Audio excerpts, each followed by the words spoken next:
नमस्कार दोस्तों आज के इस वीडियो का टॉपिक है कि हमारे लिए वोल्टेज ज्यादा डेंजर होता है या फिर हमारे लिए करंट ज्यादा डेंजर होती है। और दोस्तों इस वीडियो के अंदर मैं आपको प्रैक्टिकली करके भी दिखाऊंगा कि हमको जो शॉक लगता है वो वोल्टेज से लगता है या फिर हमको करंट से लगता है। हमारे लिए क्या ज्यादा डेंजर है, हमको 11,000 की वोल्टेज की लाइन से डरना चाहिए या फिर हमको 11,000 एम्पियर की लाइन से डरना चाहिए। तो दोस्तों आज के इस वीडियो के अंदर आपका यही डाउट मैं क्लियर करने वाला हूँ कि आखिर हमारे लिए वोल्टेज ज्यादा डेंजर है या फिर करंट ज्यादा डेंजर है। दोस्तों आपको इसको प्रैक्टिकल बताने से पहले मैं आपको थोड़ा समझा दूं कि हमारे लिए हमको किससे ज्यादा डरना चाहिए। हमको डरना चाहिए दोस्तों करंट से। वोल्टेज अगर कहीं पे ज्यादा है तो इसका मतलब ये नहीं कि वहां पे हमको करंट का शॉक लगेगा, ऐसा नहीं है दोस्तों। हमको कभी भी शॉक लगता है ना, वो हमेशा शॉक लगता है हमको करंट से, वोल्टेज से हमको शॉक नहीं लगता है। हमको कौन मार सकता है, हमको मार सकती है करंट। तो दोस्तों आज का टॉपिक है कि वोल्टेज और करंट क्या ज्यादा डेंजर है प्रैक्टिकली। तो दोस्तों प्रैक्टिकली दिखाने के लिए ये मैं आपके सामने एक इलेक्ट्रिसिटी बोर्ड ले आया हूँ। इसके अंदर दोस्तों अगर मैं आपको वोल्टेज चेक कराऊं तो इसके अंदर दोस्तों हमारे वोल्टेज आ रहे हैं 240 वोल्टेज। मैं आपको दिखाता हूँ प्रैक्टिकली मल्टीमीटर से चेक करा के। तो दोस्तों ये मल्टीमीटर को मैं वोल्टेज पे ले जाता हूँ। तो मैंने इसको एसी वोल्टेज पे ले लिया। अब मैं इसके वोल्टेज चेक करता हूँ क्या कि इसके अंदर हमारे वोल्टेज कितने आ रहे हैं। तो दोस्तों मैंने इसको चेक किया तो इसके अंदर वोल्टेज मेरे को दिखा रहा है 245 वोल्टेज।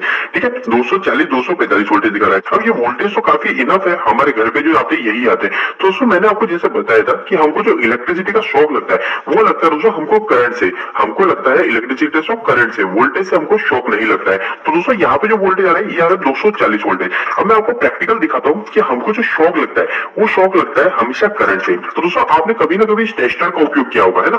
दोस्तों आप कभी नहीं बोलने वाले हो, इस वीडियो को देखने के बाद में आपके काफी डाउट क्लियर होने वाले हैं। दोस्तों आपने कभी ना कभी इस टेस्टर का उपयोग किया होगा और आप इस टेस्टर से क्या चेक करते हो, इसके वोल्टेज चेक करते हो कि इसके अंदर वोल्टेज आ रहा है नहीं आ रहा। ये टेस्टर क्या कहलाता है, वोल्टेज डिटेक्टर कहलाता है ना, वोल्टेज टेस्ट करने के लिए। तो दोस्तों आपको यहाँ पे टेस्टर चेक कर रहे हो तो आपको अभी करंट का झटका नहीं लग रहा है। अभी मैं आपको इस टेस्टर के थ्रू अगर मैं वोल्टेज चेक करूंगा तो अगर दोस्तों आप यहाँ पे चेक करिए तो दोस्तों यहाँ पे जो वोल्टेज दिखा रहा है वो आ रहा है दोस्तों 160 वोल्टेज। मतलब दोस्तों कभी भी हम इस टेस्टर को चेक करते हैं, अभी मेरे को कंटिन्यूअसली शॉक लग रहा है। कैसे लग रहा है मैं आपको थोड़ा समझा दूं। तो दोस्तों हमारे पास दो पॉइंट होते हैं, एक होता है हमारे पास फेज का पॉइंट और एक होता है हमारे पास न्यूट्रल का पॉइंट।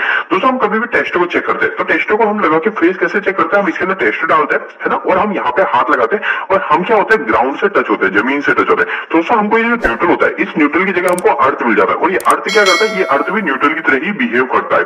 ठीक है, तो दोस्तों हमारा लोड पूरा हो जाता है और हमारा टेस्टर ग्लो हो जाता है और इसके अंदर जो बल्ब होता है वो बल्ब चलने लग जाता है ना। तो ये बल्ब जो है ये बल्ब एक तरह का लोड है। तो दोस्तों क्या हुआ, अभी हमको न्यूट्रल कहां से मिला, ग्राउंड से मिल गया। ठीक है, ग्राउंड से हमको न्यूट्रल मिल गया और हमको क्या फेस यहां से मिल गया। दोस्तों हमको शॉक क्यों नहीं लग रहा, दोस्तों शॉक इसलिए नहीं लग रहा क्योंकि इस टेस्टर को अभी आप कभी खोलोगे तो इस टेस्टर के अंदर आपको दिखेगा एक रेजिस्टेंस लगा होता है, आपको एक रेजिस्टेंस दिखेगा। तो दोस्तों ये रेजिस्टेंस का क्या काम होता है, ये रेजिस्टेंस का काम होता है, ये जो रेजिस्टेंस होता है इसके अंदर दोस्तों करंट फ्लो नहीं होने देता। अगर मेरा इलेक्ट्रिसिटी की सप्लाई इधर टच है तो दूसरी साइड मेरा वोल्टेज तो निकलेंगे पर करंट जो होगा करंट को ये कम कर देगा। तो दोस्तों करंट को कम कर देगा। तो अगर मैं इसको इस साइड से छूता हूँ तो दोस्तों मेरे को शॉक नहीं लगता है। तो दोस्तों यही चीज मैं आपको क्लियर करने वाला था। तो दोस्तों अभी मैंने आपको क्या क्लियर करा, इसके अंदर अभी रेजिस्टेंस लग रहा है तो रेजिस्टेंस क्या करेगा, इसके अंदर जो वोल्टेज है उस वोल्टेज को तो पूरे आने देगा पर इसके अंदर जो करंट आ रहा है, इस इलेक्ट्रिकल सप्लाई से हमारा जो करंट आएगा उस करंट को कम कर देगा। तो मैं वोल्टेज चेक करूंगा तो वोल्टेज तो मेरे पूरे आ रहे हैं। वोल्टेज कितना आ रहे हैं, 160 वोल्टेज।